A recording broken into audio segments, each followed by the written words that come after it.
Let's get it. Let's get it.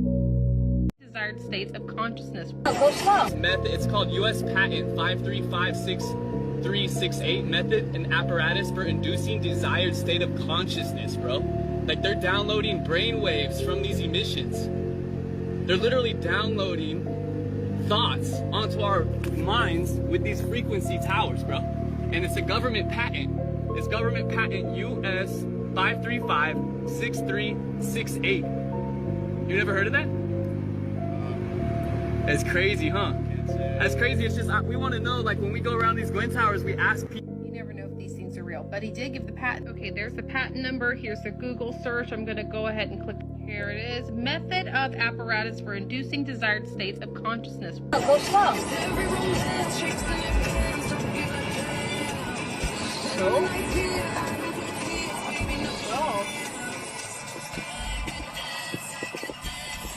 What is that? Oh my God.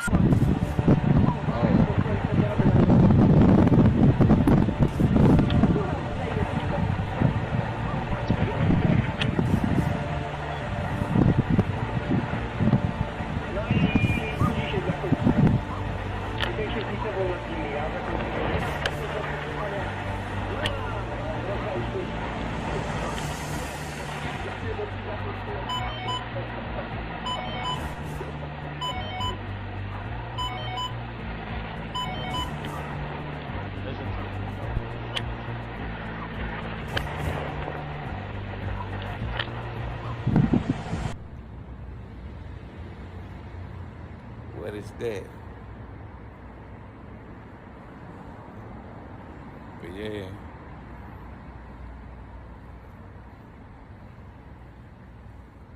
We under the ground. We under the ground. We under the ground.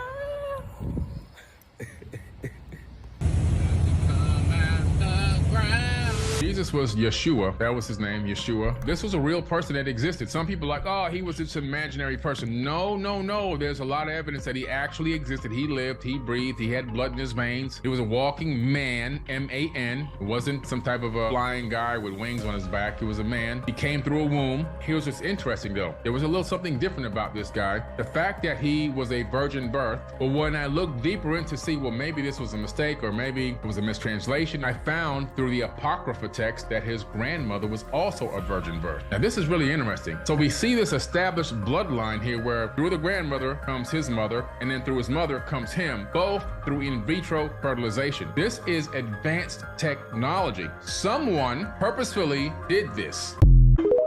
Never eat Oreos again. Check this out. Watch this to the end. Through this book and I see an Oreo and my high hungry ass is like, that looks good, but hold on, wait, what? There's no way the Leviathan crosses on this cookie. Yes, it is. What? Wow. Alright, so I guess Leviathan likes Oreos. These are now Leviathan's favorite cookie. I really want to know if this was done on purpose. It was. And for what purpose? In Satanism, in ancient times, they honored Satan by consuming a symbol of him through blood or sacrifice. Still practiced today with the satanic Oreo. Wow. Be wise as serpents, my brothers and sisters, and 13 people that take orders only from the Rothschild Tribunal in London, which they claim they take their orders directly from Lucifer. I was the manager of Zodiac Productions, which Zodiac Productions, its name's been changed since then. I'm not even sure what to call it now, but it's the largest music conglomerate in the world. It owns RCA Records, Columbia Records, Motown Records, owns almost all the concert booking agencies in the United States. But the name of the company that owns it is Brenner Enterprises, and Brenner Enterprises is owned by Chase Manhattan. Chase Manhattan's owned by Standard Oil, and Standard Oil's owned by the Lords of London. You can track it on back. You kind of get the idea after a while. But I was the managing president of Zodiac Productions. It's one of my jobs as being one of these 13 people. Thus, I got to know many of the people who produce music and sing the music and play the music that you play. Now, one of the closest friends that I got was a man named David Crosby. I saw David the day before Christmas last year, talked with him. I said, David, I'd like to ask you a couple questions. I said, I already know the answers, but I've been gone for 5 years. I'd like to know if certain things are still the way they were when I left. I said, do they still take the master to the temple room? Dave said, yeah. I said, do they still have the coven conjure demons into the master? He said, of course. I said, now, I got to know something. What's the main reason for rock music? He said, Come on, Lance, you know what the reason is. Please, David, I don't want to guess. Tell me what the main reason is. He says the same as when you were in, so that we can play spells on people that we couldn't cast spells upon. When him and Crosby, Still, Nash & Young produced the record Two-Way Street, they ordered the Principality of Medici to order Demons of Rebellion to go into the record, and everybody that heard it would be rebellious against law and order and government. This is why a master's cut months in advance before it's released. On the full moon, it's taken into a temple room about the size of this auditorium that is in every one of the major music companies, behind locked doors up in the executive office. And it's placed on an altar, setting in the north of the room, and a pentagram engraved in the floor. And 13 hand-chosen witches and wizards and a coven come in and conjure a principality or a power up, usually Regia or something like that, and order him to tell the demons under him to follow every record and every tape coming off of that master. You can't cast a spell on a Christian, but you can get a Christian to cast a spell on themselves. Stop and think how many songs are out there that you really like, and you don't have any idea what the person was talking about. Music is not just a song. It is supernatural music that which is carefully designed by their spirit guides or familiar spirits in the form of spells.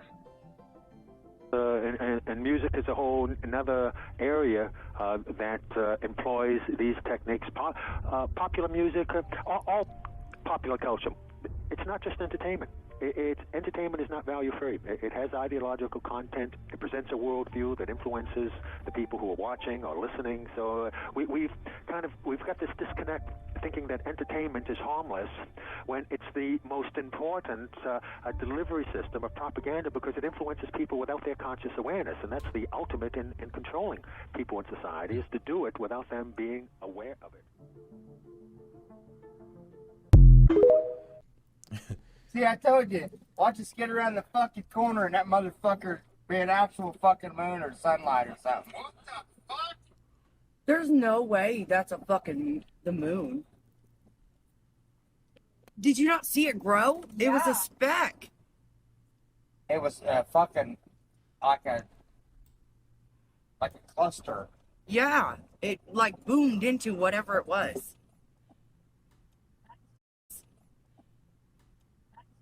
Did you get a picture of it before the fall? Yes, I got a little bit of the video, but not. I was looking at it like, what the fuck? Oh my God, there's no way. Look at that. There's no way that just grew like that, Robbie. And there was shit in front of it. What the? Oh my God. Dude, are we living in the Matrix? What in the fuck did we just witness? Did we just I think we just witnessed. my eyeballs. I don't even think that's a moon. Look at it. Look at it. The thing's move. It's changing again. See the bottom of it?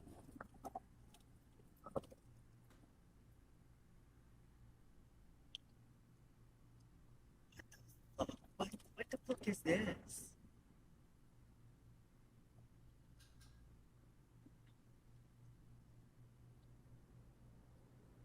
It's too close even at that. Can't beat the sun. What the fuck? Look at the corner. It's like a light's gone. The bat signal. Look at it. It's dissipating. It's gonna Look disintegrate. at my phone. Look. Yeah. Look at it. Fuck. Yeah. It's gonna disappear. Look at it. These trees don't get out of the way. It looks like we're getting further What away the from it. fuck? There's no. I don't understand it. You just seen that just fucking show up. Look at it now. These trees need to move. Oh, they will move when we get past them. It'll be gone. Look. Oh. Yeah. Focus! Thank you. Come on. I'm trying to be patient. I'm sorry, y'all. When it's something like Dude, this, you we need to got focus. We got it. Hold still.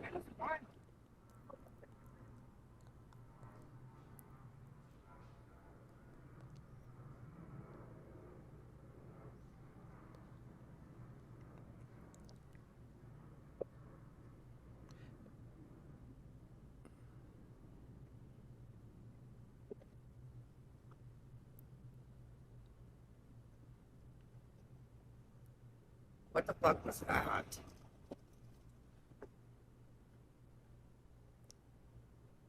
What the fuck did we just witness, Robbie? Did we really see the moon? Is that really the moon and what looks like when it turns? Is it the sun?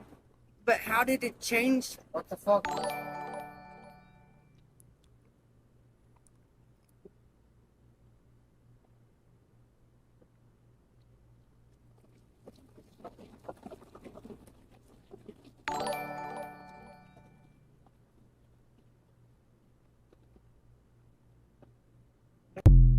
Until I saw it.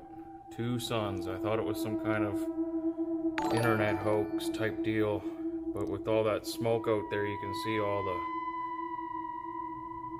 2 suns reflecting. I don't know if that has something to do with the refraction of the ozone layer or what. I don't know what it means, but tell me what it is.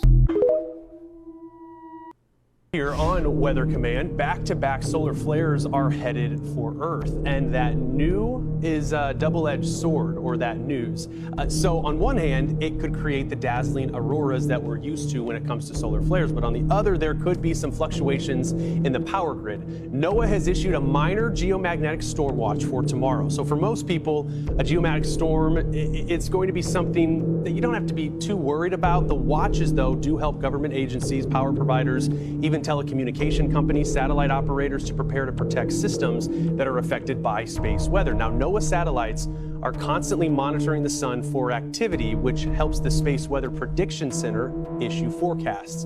All newer NOAA GOES satellites, they use an instrument called the Solar Ultraviolet Imager, or SUVI, to record the sun in ultraviolet wavelengths. So it's not the visible way that we see the sun and the light, because it's the ultraviolet radiation that is dangerous. And so being under a geomagnetic storm watch, Jane, it sounds probably scarier than what it really is, but we are heading toward a solar maximum. Peace, family. Much understanding, much gratitude and value to every last one of y'all. Hey, as you can see, we had like 3 solar flares hit today, but we had a big ass CME that hit the earth, right? And I'm about to show y'all something that's about to hit the earth on July 18th right now. Family, we got a cannibal CME that's about to hit the earth on like July 18th. Take a look at this shit. A cannibal CME is 2 CMEs, right? That's when one goes off, and then there's one that's following it that's way bigger, that ends up engulfing that energy and making it one huge CME with a crazy amount of geomagnetic storms that's gonna hit high KP levels on the earth, man.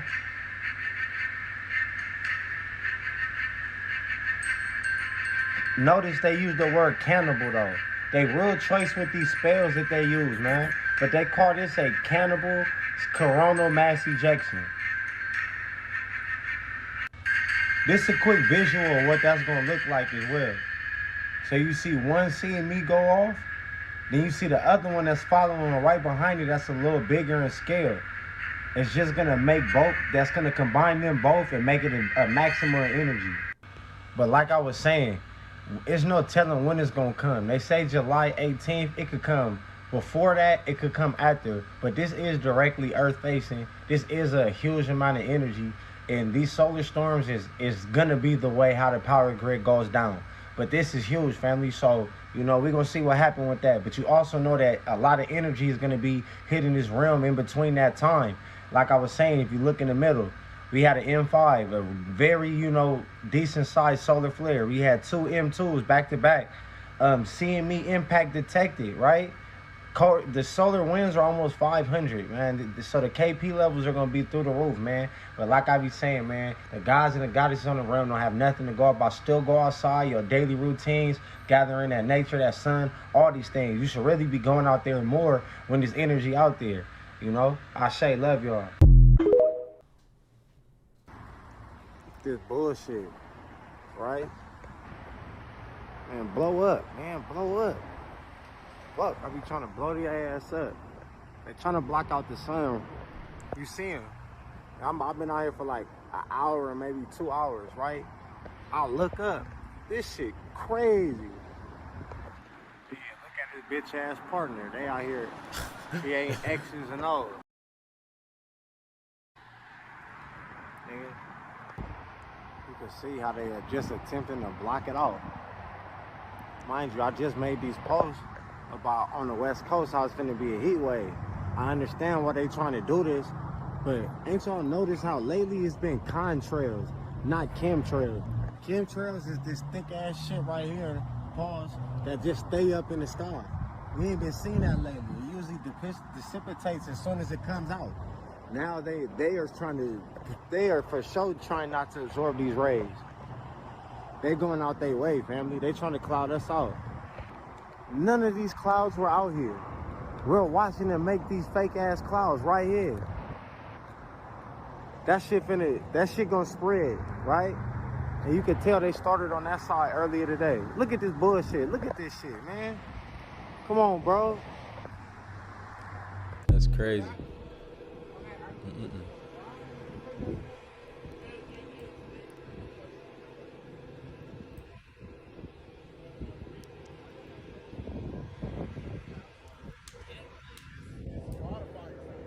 Come on now. Conspiracy, right?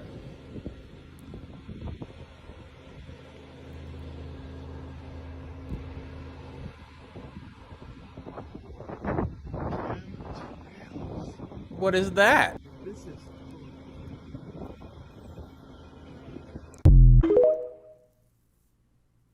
Pay attention and stay Thanks for woke. joining us for CBN News Watch. I'm Mark Martin. Today, what would it be like if you lost power in your home, perhaps permanently? We'll hear why that could happen because of a surprise attack on the U.S. Plus, we'll look at the heavy flooding in Vermont and the heat wave affecting much of the country. Along with how a change in diet brought a man from a wheelchair back to health in just 3 months. We'll have an interview also with Oscar-winning actress Mira Sorvino from the faith-based hit movie Sound of Freedom. It's all today on News Watch. This is CBN News Watch. We begin with the possibility of a devastating attack on the U.S. that could affect your home. The heat wave in parts of the country is straining the nation's aging electrical power grid, and temporary brownouts may occur. But what would happen if the United States lost electricity permanently? Electromagnetic pulse bomb experts warn America's enemies are already getting ready to launch such a strike. And Gary Lane explains why one expert believes such an attack is inevitable. An electromagnetic pulse bomb, or EMP, is a nuclear weapon designed to explode high up in the atmosphere and knock out a country's electrical power grid. Hits the Earth's surface, feeds into our electrical wiring, it starts shorting out the entire power grid. If they launch 3 missiles, eastern, central, western United States, it would shut our grid down permanently. Historian Dr. William Forstchen is a New York Times best-selling author and expert on EMPs. His new novel is 5 Years After, a political thriller about the aftermath of such an attack. Most people assume Russia or China would be the countries most likely to target the U.S. with an EMP. However, Forstchen believes North Korea is the more likely culprit. Nuclear weapons expert the late Peter Pry agreed. 5 years before his death in 2022, Pry warned that Kim Jong-un's launch of a high-altitude ballistic missile was a test of North Korea's EMP capabilities against the United States. The Japanese and South Korean military both described it as practicing for an EMP attack because it was burst on ascent deliberately by the North Koreans when it was at an altitude of about 71 kilometers. The higher the altitude of the missile, the wider the area of destruction. Pry explained how it would devastate an unprepared United States of America. Cars would be paralyzed. Airplanes could fall out of the sky. You'd have natural gas pipeline explosions, nuclear reactor overloads. And worst of all, if you had a protracted blackout, it would be a serious threat to the survival of the American people. What are your thoughts on that, ladies and gentlemen? Hey, it is what it is. But thanks for tuning in. And once again, like, comment, subscribe, and share, and hit that notification bell. Until next time, ladies and gentlemen, y'all stay safe and be blessed. And I'm out.